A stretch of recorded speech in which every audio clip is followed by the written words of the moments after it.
Right, so gym is something I do probably 2 or 3 times a week. Historically, I've been lifting since I was 17, 18. No, in fact, before that, when I had my second coach, Selwyn Filbert, he would have me come to the gym twice, but it would only ever allow me to use the bar.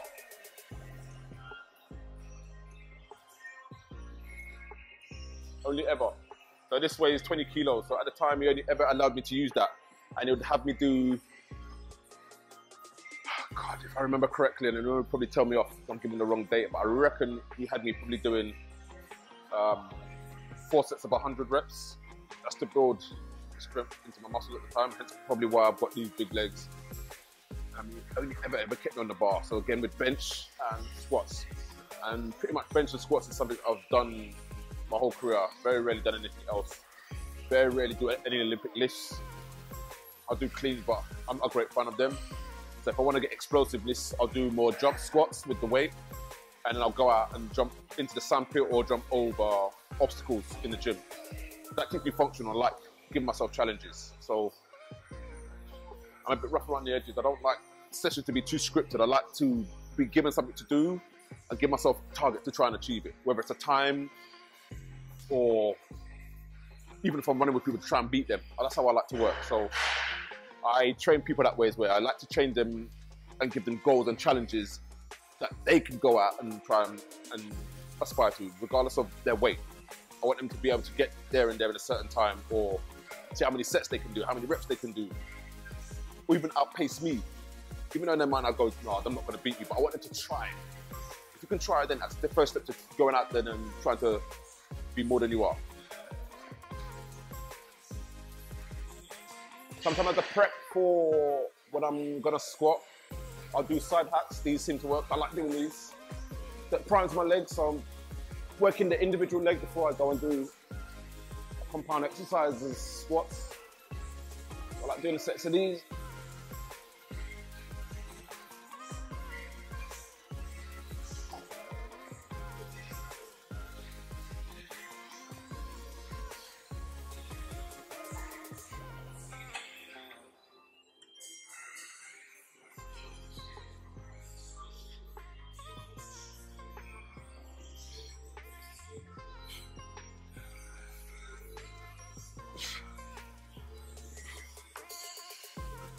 I'm only using this. You can go heavier, but whereas ultimately I want to still be able to go out and run fast, I'd rather keep the weight fairly light, enough for me to have to push, but also keep an element of speed in what I'm doing. If I add too much, then I'll become slow and muscle bound, and as far as I'm concerned, I start irritating my fast twitch fibers. I don't want to disrupt those.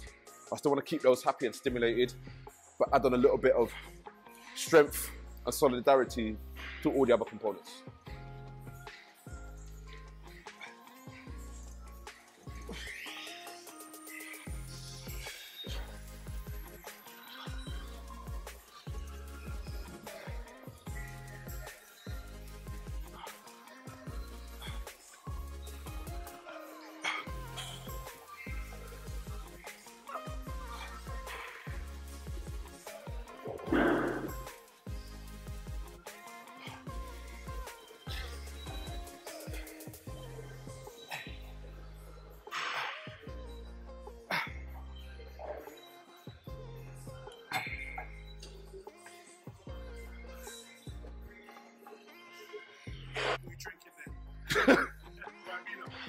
So basically, that's a little secret. It's that's water. But sometimes, God, I know I have to drink a lot. I'm quite muscle bound, and I dehydrate quick. So, especially in the mornings, for sleeping for 7 or 8 hours, you're waking up in a dehydrated state. So the first thing I do is have about 2 or 3 glasses of water before I do anything else. So once I feel I've livened up hydration-wise, then I'll start to eat. But then sometimes after a week or so just drinking water, I get fed up. I need another taste in my mouth. So this has just got Diarrhea in it and Robinson's squeezy juice. Just a little bit of sugar on my tongue, and then the the nutrients in the diarrhea is what's going to replace the salts that I lose when I sweat. So ain't no magic combination, but it's what works for me. Yeah.